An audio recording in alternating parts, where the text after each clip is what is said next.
کتاب اردو افسانہ عہد حاضر میں جلد دوم مرتب رابعہ ربع افسانہ نگار منظور علی شاہ قلمی نام علی تنہا پیدائش 16 اگست سن 1952 تعلیم میں صحافت پنجاب یونیورسٹی 1978 تصانیف کئی دنوں کا دن افسانے سورج کے سب لوگ افسانے مغرب کے آفتاب مضامین ریت میں سونا مضامین بھول کی گھنٹیاں افسانہ بدلی ہوئی جون بدر الدین عبداللہ کے پہلو میں صوفے میں دھسا اخبار میز سے اٹھا کر اشارے کرنے لگا۔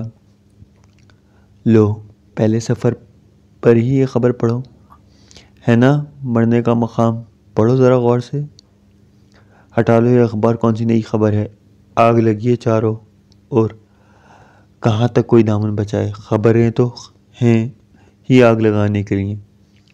عبداللہ ایک بات تم اور صدیق گورچائی سنو گے؟ ہاں کہو۔ لو میرے تو رونگٹے کھڑے اس وقت ہوئے جب حضرت رجب پیر نے آسمان کی سمت ہاتھ بلند کر کے فرمایا، بہت جلد آسمان سے آگ برسے گی، تم میرے عزیزو اپنا ٹھکانہ ڈھونڈ لو۔ سب نے یک زبان ہو کر سوال کیا، حضرت یہ کیسی آگ ہوگی جو آسمان سے برسے گی؟ خفا ہو کے بولے، آگ ہے آگ، یہ کوئی بھی سمجھانے والی بات ہے کیا؟ حضرت نے یہ کہا اور زبان بند ہو گئی۔ دیر تک سکوت طاری رہا۔ میں نے کہا، لو بھائی بدر الدین، کوئی آفت آئی، کوئی بلا، اس بات کو 2 ماہ ہو لیے، اپنی آنکھوں سے سب کچھ نظر آ رہا ہے۔ صدیق گورچائی سے نہ رہا گیا، اپنی توند پر زور کا ہاتھ مارا اور بولا، لو عبداللہ پٹاری کھل گئی، کوئی پوچھے بدر الدین سے عقل کی بات کیا کر، مگر اب کیا ہوش آئے گا اسے تو فضول عمر گنوا دی۔ تم بدعقیدہ شخص سے کیا بات کرنا، بندے ہوتے تو بدھی میں بات بھی پڑتی۔ عبداللہ نے بیچ میں پڑھ کر دونوں کو چپ کرایا۔ شروع سے ہوتا آیا کہ گورچانی اور بدر ویسے پڑھتے اور عبداللہ نے ملامت کر کے خاموش کرا دیا۔ جس زمانے میں دفتر میں تھے، بدر الدین اور نرالی بات کو لے اڑتا اور لوگوں کو حیرت میں ڈال دے کے دیر تک کام سے فارغ کر رکھتا، وہ 3 سال پہلے ملازمت سے سبکدوش ہوئے تھے، اب ماتحت تو ملتے نہیں، آپس میں لڑتے بڑھتے ہیں، ہم نشیبی کا عذاب کس طور ٹلتا نہیں۔ بدر الدین کو یقین ہے گورچائی اپنے بھدے موٹے بدن کو گناہوں میں اور فربا کر رہا ہے اور گورچانی اس کی بے سر و پا باتیں کو کفر مانتا ہے رہا۔ عبداللہ وہ مزے لے کر دونوں کی سنتا ہے اور سڑ سنتا ہے۔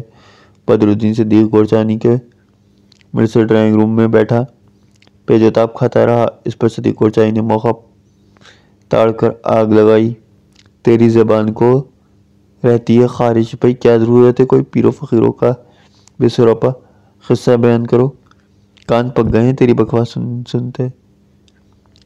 بنبناتا ہوا اٹھ کھڑا ہوا، لو عبداللہ بہت ہو گیا، میں نہ آیا دوبارہ اس کے گھر میں، نوٹ کر لو، بہت بے عزتی کرا لی۔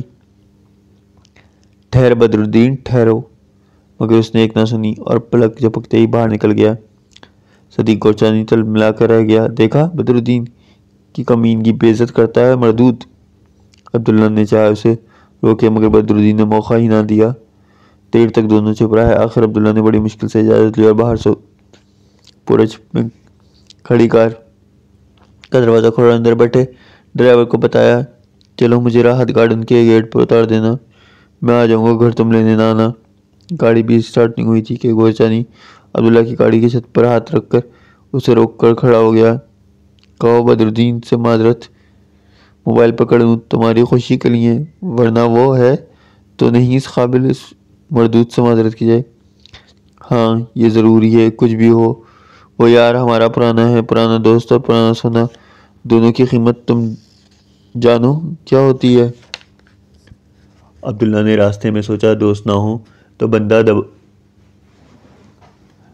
دباؤ نال میں نہ آئے۔ صدیق قرچانی ضدی آدمی ہے لیکن دل کا صاف ہے۔ اسے یاد آیا بدر الدین نے 5 سال ہاشم خان کی بیٹی کے بیاہ کی تقریب میں عجب بات کی۔ کہنے لگا میرے کتنے دوست کہتے ہیں کہ تم ایران اور توران کو نہ ہانکو تو پیٹ میں تمہارا مروڑ اٹھتا ہے نا؟ لو میں بتاتا ہوں۔ جھوٹ کے ڈھیر میں سے ایک ہاتھ کچرا سچ کا میں ڈھونڈ نکالتا ہوں۔ بھلے آج کے دور میں جھوٹ کے سوا ہے کیا؟ کون پورا سچ بولتا ہے؟ خدا کو حاضر ناظر جان کے بولو۔ عبداللہ اندر ہی اندر ہنستا ہوا راحت گارڈن کے سامنے کار روکتے ہی بدر کو یاد کرتا ہوا باہر نکل آیا۔ سامنے سیاہیانی گیٹ پر 2 سیکیورٹی گارڈ اکا دکا آتے جاتے لوگوں سے بے پرواہ آپس میں خیخے لگا رہے تھے، ہاتھا پائی میں مست تھے۔ گیٹ کے اندر داخل ہوتے ہی اس کا سارا تناؤ گھٹنے لگا۔ دور تک روشنوں کے ہی روشنی تھی، آزو بازو میں ہر خطوط پانی سے بھرے تھے۔ عبداللہ جب بھی یہاں آیا ماضی میں کھو جاتا۔ یہاں کا ایک ایک درخت روشوں کے دور تک غم کھاتے باغ میں کھلتے راستے ان لوگوں کے چہروں سے آباد ہیں جنہیں عبداللہ یہاں چھوڑ کر آنے پر دیکھ لیتا ہے۔ کیفیٹیریا کے باہر بڑھ کے پرانے پیڑ تلے بیٹھے مردوں اور عورتوں کو دیکھتا ہوا آگے بڑھ گیا۔ چلتے چلتے پام کے تنے پر ہاتھ رکھے کرنل قریشی کو دیکھتے ہی دور سے چلایا، قریشی بھائی آخر پکڑے گئے آج۔ کرنل قریشی نے اس کی آواز پر گردن گھمایا، مسکراتا ہوا اس کی طرف بڑھنے لگا۔ دونوں نے ہاتھ ملاتے ہی سامنے ہرے تختے میں دور تک پھیلے بگلوں کو قطاروں کو دیکھتے اور باتیں کرتے دیر تک بدلتی دنیا کے رنگ ڈھنگ پر حیرت اور دکھ میں سوچتے رہے۔ دیکھتے ہی دیکھتے دنیا کیسے جیون بدل لیتی ہے۔ دونوں کرنل قریشی کے بچوں کی آمد پر اپنی اپنی راہ جا لگے۔ جتنی دیر کھڑے رہے حالات کے بگاڑ پر رنجیدہ رہے۔ عبداللہ نے راحت باغ کے پچھواڑے شہر کے آخری کھیت کی طرف جانے کا ارادہ کر لیا ہے۔ لمبے بازو ہلاتا ہوا ٹماٹروں کے کھیت کی منڈیر سے گزرتے سبزی پودوں سے لٹکے لال بدخشاں سرخ ٹماٹر دھوپ میں چمکتے دیکھے۔ ہلکی ہوا میں حدت بڑھ گئی۔ اگرچہ یہ کل کی بارش نے ماحول کو کافی خوشگوار بنا دیا لیکن زیادہ چلنے کی وجہ سے عبداللہ کو گھبراہٹ اور تھکان کا احساس ہو رہا تھا۔ خاصا دور نکل آنے پر وہ آپس میں گتم گتا عمارتوں کو دیکھتے ہیں، اس کا جی اوب جاتا ہے۔ وہ ٹھلکتا ہوا بچپن کے لنگوٹیے جمعہ خان کے بنگلے کے سامنے آیا ہے تو بے رحانی میں گیٹ کے سامنے ٹھہر گیا۔ اس عمارت کے اندر عبداللہ کے لڑکپن کے بے شمار سنہرے دن قید ہیں۔ ان قیدیوں کو دیکھنے سال میں 5-6 مرتبہ آتا رہا مگر جمعہ خان کے مرنے کے بعد اس نے کنارہ کر لیا۔ چاہا 3 سال بعد یہاں آنے پر کچھ دیر کے لیے اندر چلا جائے اور بلند اور کشادہ ڈرائنگ روم میں کچھ دیر جمعہ خان کے بیٹوں کے ساتھ بیٹھا جائے۔ جمعہ خان کو قیمتی پینٹنگز جمع کرنے کا بے حد عشق تھا۔ ڈرائنگ روم کی دیواروں پر لگی خدا معلوم وہ پینٹنگز اب ہوں گی یا نہیں۔ کچھ سوچ کے اندر جائے بغیر آگے بڑھ گیا۔ ماضی میں ہوکتے قیدی پیچھے سے ہی بلاتے ہی رہے۔ گھر آ کر روئیں میں تکان کی وجہ سے بے حال مسحری پر ڈھیر ہو گیا۔ عبداللہ کے ناٹے خط کی تھل تھل کرتی موٹی گوری بیوی نے اندر آ کر اسے ڈانٹا اتنا کہ وہ اتنی دیر تک پیدل کیوں چلتا رہا۔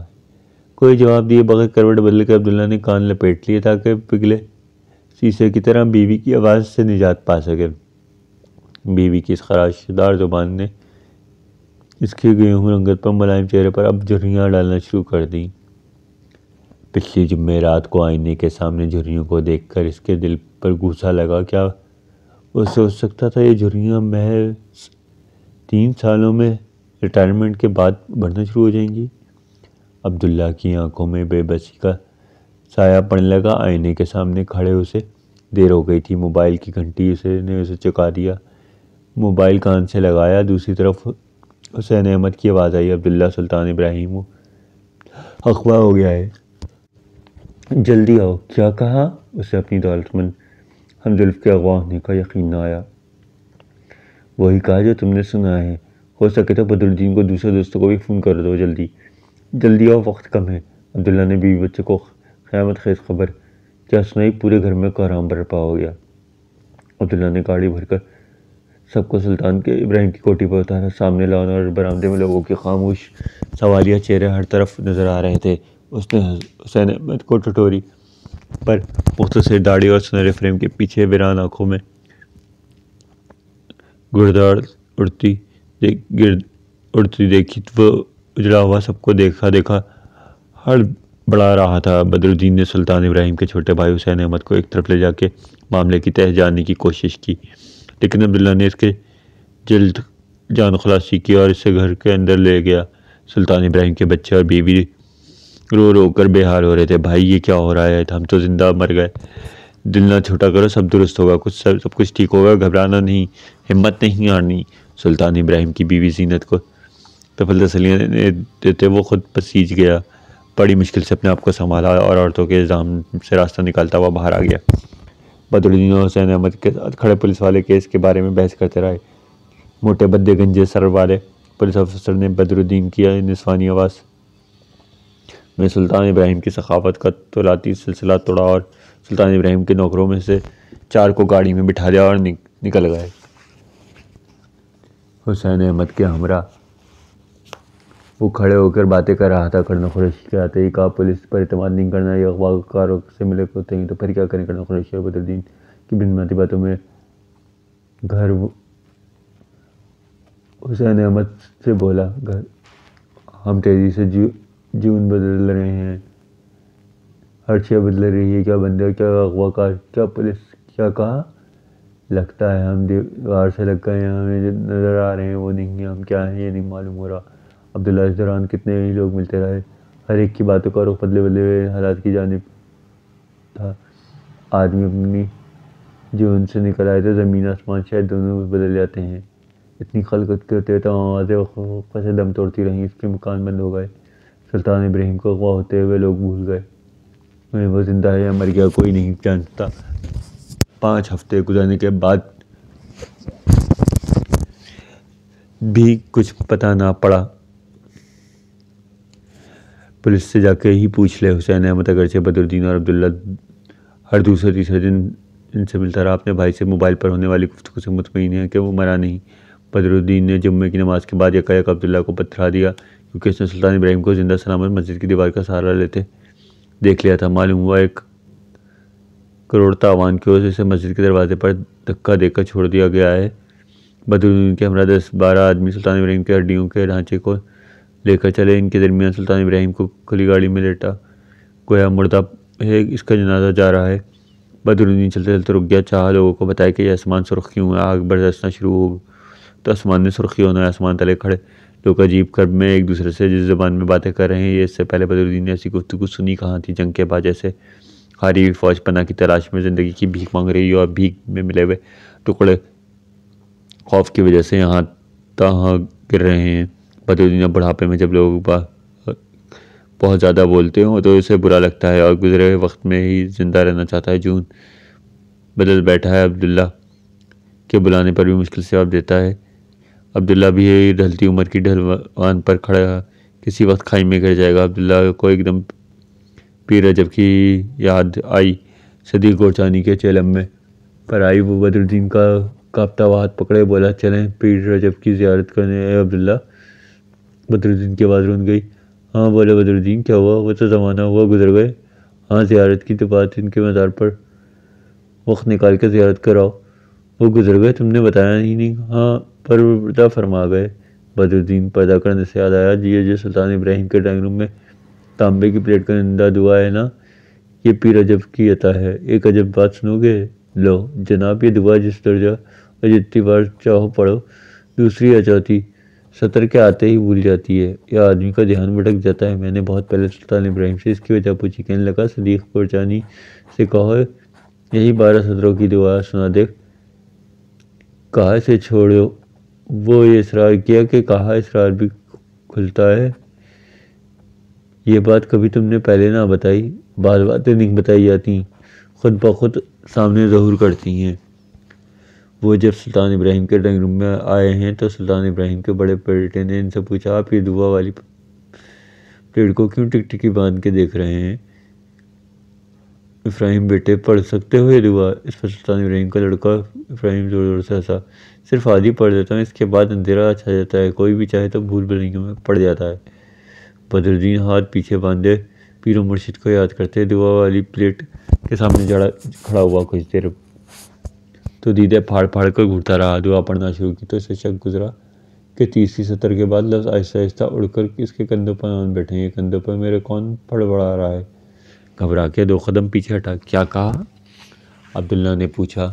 تم نے میرے کندھے پر حروف دیکھے سیاہ رنگ کے؟ کیا کہا؟ حروف اور کندھے پر کیا کہہ رہے ہو؟ بدرالدین نے سکوت اختیار کیا۔ عبداللہ نے ابراہیم پر گہری نظر ڈالی۔ تمہارا رنگ فخ ہو گیا ہے۔ بدرالدین کیا ہوا؟ اس نے دیکھا سیاہ حروف کمرے میں پھڑ پھڑا رہے ہیں۔ ابراہیم کے علاوہ 3 اجنبی لوگ داخل ہوتے ہیں۔ حیرت سے بدرالدین کو پاگلوں کی طرح تکنے لگتے ہیں۔ ڈرائنگ روم میں اسے عبداللہ کہیں نظر نہیں آیا۔ اس کا انتظار کرتا رہا مگر وہ دکھلائی نہیں دیا۔ عبداللہ کہاں گیا؟ ابھی تو میرے ساتھ تھا، وہ اپنے آپ سے پوچھتا ہے، کیونکہ عبداللہ کا دور دور تک نام و نشان نہیں۔ تو کیا دعا کے لفظوں کی طرح عبداللہ بھی جون بدل کے نکل بھاگا ہے؟ بدرالدین خاموشی سے عبداللہ کو کھوج رہا ہے، اسے کوئی نہیں بتاتا کہ وہ کہاں گیا ہے۔ تو عبداللہ یہاں کبھی آیا ہی نہیں، کیا میں یہی فرض کر لوں؟ وہ بار بار اپنے آپ سے سوال کرتا، تانبے کی پلیٹ پر کندھا دعا کی طرف پشت کرتا اور یاد کرتا ہے، کیا وہ کبھی آیا تھا یہاں یا اسے دھوکہ ہوا؟